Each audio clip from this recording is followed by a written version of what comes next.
Pocas figuras notables de la Argentina fueron tan controversiales como Domingo Faustino Sarmiento. Fue un hombre odiado y amado, un escritor apasionado, sin medias tintas, un hombre que defendió la guerra desigual de la Triple Alianza contra Paraguay, pero que la sufrió en carne propia con la muerte de Dominguito, su hijo varón.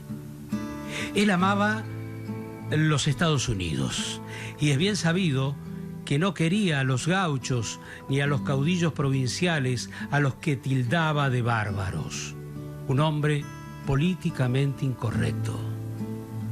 A la vez, fue un gran presidente, de esos que dejan obras, como por ejemplo el Colegio Normal I de Buenos Aires, y gestor de sueños locos que si todavía suenan excéntricos, imagínatelos en su tiempo. El más bello de todos fue apostar por la educación masiva y federal en un país donde muy pocos sabían leer y escribir. ¿Y cómo lo hizo? Importando educadoras. ¿Desde dónde? Nada menos que desde los Estados Unidos. Aún hoy parece una quijotada o una locura. Pero esas maestras fueron las que marcaron a fuego el comienzo de la educación en la Argentina. Y su historia merece ser contada. ¿Por qué Sarmiento fue a buscar mujeres y no hombres para educar en la Argentina?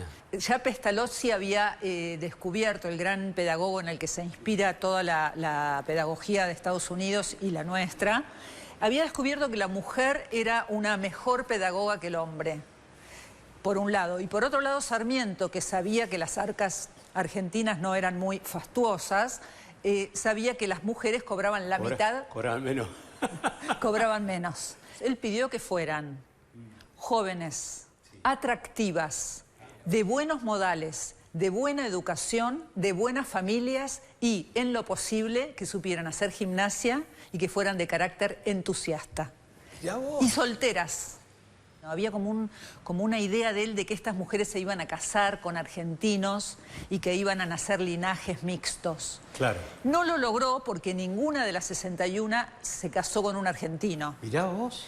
Pero, sin embargo, muchas de ellas se enamoraron y se casaron con estadounidenses, ingleses, canadienses y formaron familias que acá en la Argentina se quedaron, vivieron y murieron acá.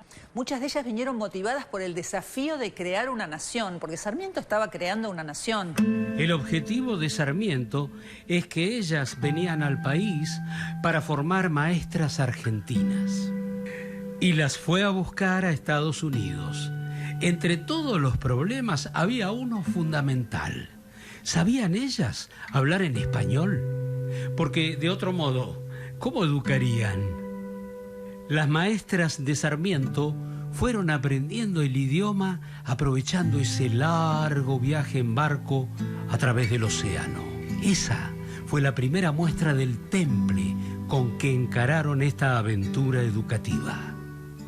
Cuando se tomaron los barcos para venir para acá, no sabían que tenían que enseñar en castellano. Y no sabían castellano.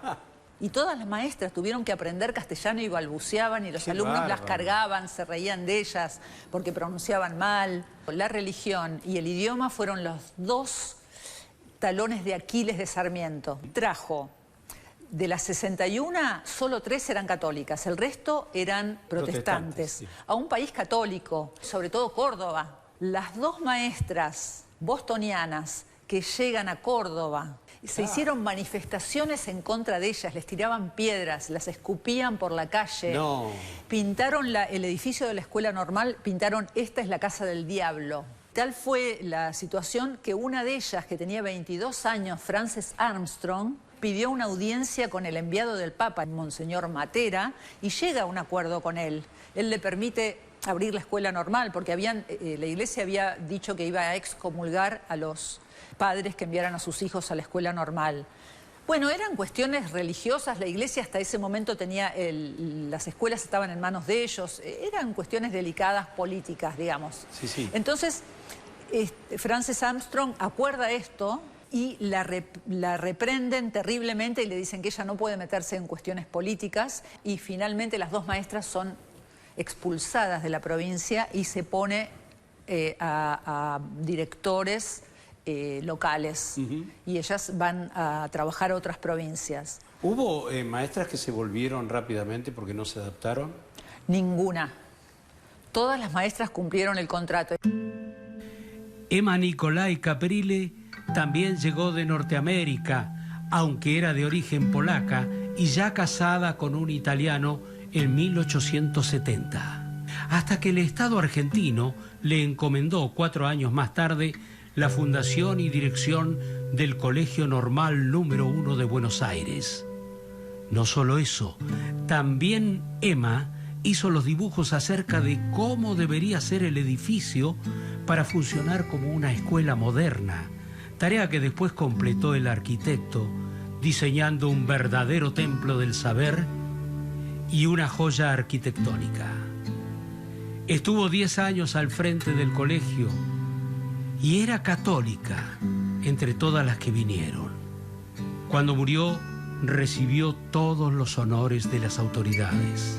Fueron por varias provincias, ¿no? Claro, ellas fueron al interior. O sea, Sarmiento no quería que vinieran a Buenos Aires. Él las mandó a Corrientes, a Jujuy, a Tucumán, a San Juan, a Mendoza. O sea, hay unas historias del interior extraordinarias. Los viajes en diligencia que duraban 3 o 4 semanas. Sí, claro. Ellas con sus vestiditos, de golpe tres maestras que iban desde La Rioja a Jujuy. Un viaje de 2 semanas. Sí, con posibilidad de los malones todavía. Ellas estaban aterradas con lo que ellas llamaban los indios. Un momento estas 3 maestras que iban de La Rioja a Jujuy, se les atascó, se les cayó la diligencia con 6 caballos y se les cayó en el río. Sí. Entonces ellas, con las faldas subidas arriba de las rodillas, sin las botitas, sin los sombreros, tuvieron que rescatar a los caballos primero y empujar con la ayuda del cochero y de otros. Miss Juanita, la gran maestra de Jujuy, a la que adoraban sus alumnas de Jujuy, empujaron la diligencia desde el barro y la sacaron. Estas eran las historias que les pasaban a ellas. Pioneras, ¿no? Total. Después varias cruzaron los Andes en mula. Hicieron el viaje de San Martín, el camino de O'Higgins. Tomaron el paso de Uspallata que tomó Higgins. Sí. Y en mula, y a veces, por ejemplo, para cruzar, una de ellas, una muchachita de 22 años, se bajó de la mula porque la mula le dio miedo. Entonces le tuvieron que poner una frazada para que la mula no viera el precipicio. Claro. Y ella cruzó llevando la mula, caminando los Andes. Unas historias maravillosas. Bueno, y lo que comían, que contaban, que el guía limpiaba el cuchillo en la cola de la mula, limpiaba el cuchillo con el que cortaba la carne que les daba a ellas. Pero ellas venían de Boston, nada menos. Muchas de Boston, a un mundo salvaje, digamos. A un mundo bastante primitivo, sí. Si bien había maestros acá, estaban los maestros del Colegio Nacional de Buenos Aires, del Colegio de Ciencias Morales en ese momento, el que fue vicerrector Torres. Él había eliminado los castigos corporales. O sea, había movimientos nuestros, nacionales, de maestros argentinos que estaban luchando por la misma renovación en la educación. Pero estas maestras lo trajeron en malón, podemos decir, para usar una expresión argentina, porque vinieron 61 en malón con toda la ideología de Pestalozzi que este maestro Torres y los otros también estaban tratando de llevar adelante, pero lo llevaron cubriendo el territorio argentino. ¿Y quedan descendientes de aquellas maestras? ¿O todas sí, se volvieron? Quedan. 2 fueron pareja. 2 de ellas formaron una pareja en Mendoza. En Mendoza. Sí, eran 2 muchachas de 25 años que se conocieron en el barco, en estos viajes en barco donde se labraron tantos romances. Una de ellas iba a Mendoza con su tía, Mary Morse, se enamoró de otra muchacha, de otra estadounidense que se iba a Montevideo. 2 años después, Margaret Collor, esta otra maestra, viajó a Mendoza, el largo viaje de Montevideo hasta Mendoza, y ahí estas 2 maestras, a partir de ese momento, vivieron juntas. Se compraron un viñedo, una bodega y una casa y vivieron juntas durante 33 años. Hoy Mendoza es una ciudad bella y populosa, pero cuando ellas llegaron hace más de 150 años, era el puro desierto. Mary Morse junto a Margaret Collor, que estuvieron 20 años en la dirección de la escuela. Ambas tienen varias cosas en común. Primero, nacieron el mismo año, en 1864. Las dos fueron atraídas por esto de venir a Argentina a educar. Se embarcaron juntas sin conocerse. ¿En el mismo barco? En el mismo barco. En aquel entonces el barco iba de Boston a Liverpool y de Liverpool a Buenos Aires. Allí se despidieron porque Margaret iba a Uruguay y Mary venía a Mendoza. Cuando llega a Mendoza, Mary se hace cargo de la dirección de la escuela y le propone a Margaret que venga a ser su subdirectora o vicedirectora. Pero aparte vivieron prácticamente 50 y pico de años juntas y murieron también... También murieron el mismo año. El mismo año. En 1945, con 3 meses de diferencia. Una curiosidad. Exacto, sí, una curiosidad. Y bueno, ellas habían decidido que las enterraran juntas. Ellas fueron revolucionarias, ¿no?, en la educación. Esa educación tradicional era palo y garrote. Ellas no tenían esa visión. En uno de sus libros diarios, donde tomaban nota meticulosamente de todas las reuniones de profesores, de maestros que hacían todas las semanas, aparece un acta fechada en 1894, donde le pide a los docentes que sigan ciertas pautas. Leer buenos libros, revistas y periódicos de manera continua. Es decir, que por más allá que se hayan recibido, que hayan tenido su título, que se sigan perfeccionando. Y el que más me impactó cuando lo leí, tratar a las alumnas como amigas. Uno cree que había que distanciarse, había que demostrar esa simetría. No, tratar a las alumnas como amigas. Y el siguiente, llevar a la clase buen humor y no los disgustos de la afuera. Sí, la parte emocional, emotiva, estaba presente en esto. Y el último, cuidar de usar voz dulce, pero que denote autoridad. Mirá vos, claro, así es como que da gusto ir a la escuela, ¿no? Exacto, sí. Cuando se jubilaron, Mary Morse y Margaret Collor compraron una casa en Chacras de Coria y pusieron viñedos y olivares y contrataron a un administrador para que les maneje el negocio, que dio buenos resultados. Cuando murieron, el administrador compró la casa a los sobrinos de las maestras. La casa todavía está e incluso Sonia, descendiente del administrador y también maestra, conserva pertenencias de la pareja. Sonia, estas son las cosas que rescatamos, las que quedan. Ajá. Y yo sé que es de ellas por la letra, esta es la letra de una de ellas. Ah, mirá vos, estamos con una reliquia acá, ¿eh? Siempre ponían el nombre así en lápiz. Mary Morse y Margaret Collor. Ah, ¿y esto? Es un parasol.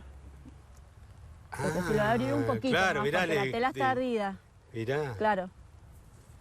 Y estas son las obras completas de Shakespeare, las de teatro, en castellano. El sello de la escuela también. ¿Con el sello de la escuela donde ellas se educaron? Sí. ¿Qué escuela dice? Escuela Normal Nacional de Maestras. ¿Aparecieron Son cortos. los vestidos? Son cortos. Y esto se supone para una mujer menudita, ¿no? Sí. Ah, mirá, claro. Como una mini parece. Claro, che. sí, por eso, muy modernas. Upa. Son de 1920, los locos años 20. Sí, mirá. Estos son vasos de ellas. Por eso era otro de los indicios que le hacía pensar a mi mamá que eran pareja. Tú y yo. Tú y yo. En castellano, en español. Claro. Tenían todo doble, tenían 2 vasos iguales, 2 tazas iguales. Dormían en la misma habitación, pero en camas separadas. Siendo una casa que podrían haber tenido cada una su propia habitación. Revolucionario, ¿no? Si se quiere. Y las maestras figurado. sí. Las maestras sí. Y habérsela bancado. Y en todo sentido, ¿no? Y haber llevado una finca adelante. Las mujeres no llevaban fincas en esa época. plantarse en el tema de los negocios, en un ámbito que era de hombres. Lo más probable es que lo haya hecho toda esa parte mi bisabuelo. Ah, claro, que era el administrador, ¿no? El administrador, pero igual ellas tienen que haber hecho cosas por la personalidad que han tenido. Yo creo que ellas se han metido y han buscado y han hecho muchas cosas también ellas. Se jubilaron, donaron sus jubilaciones a los niños pobres, a las niñas que quisieran estudiar magisterio en Mendoza, y se volvieron a Estados Unidos con la idea de morir en Estados Unidos, y evidentemente la pareja no fue bien recibida por sus familias porque volvieron a Mendoza, a Chacras de Coria, y ahí volvieron a comprarse una casita y una bodega y vivieron allí el resto de sus vidas. Por pedido de ellas están enterradas juntas. Y esta nota es muy curiosa: cuando ellas murieron vino un sobrino de una de ellas desde Estados Unidos a cobrar su herencia, estos viñedos, y hizo una gran fogata envuelto en la ira, quemando las cartas, los libros, todo lo de ellas. Todo lo que pudo de las propiedades de ellas, seguramente muy enojado con esta especial asociación sentimental, económica y afectiva que tenían estas dos mujeres, ¿no? Murieron el mismo año. El mismo año, en 1945. En el cementerio de Mendoza hay un sector dedicado a los muertos no católicos. Acá están sepultadas. Allí hay una lápida que recuerda el paso por la vida de la pareja de maestras que hicieron historia hasta en la hora de la muerte. El epitafio dice: y en su descanso eterno no fueron separadas, compañeras toda la vida, en la eternidad también. Claro, y está en inglés y en español. En español. Se hace necesario un agradecimiento eterno a estas mujeres, ¿no? Claro, ellas crearon la educación argentina como la conocemos ahora. Hasta que ellas llegaron, los niños estudiaban con memorización y se usaban los castigos corporales. Ellas eliminaron los castigos, eliminaron la memorización y se estudia como se estudia ahora. Ayudaron a construir la nación. En La Rioja ellas mismas construyeron la escuela. Iban los presos, el comisario llevaba a los presos para que ayudaran, el intendente y el gobernador ayudaron, y Clara Armstrong y las maestras ayudaron a construir la escuela normal. Y así es como una metáfora de lo que ellas hicieron en todo el país. Ellas construyeron la educación argentina.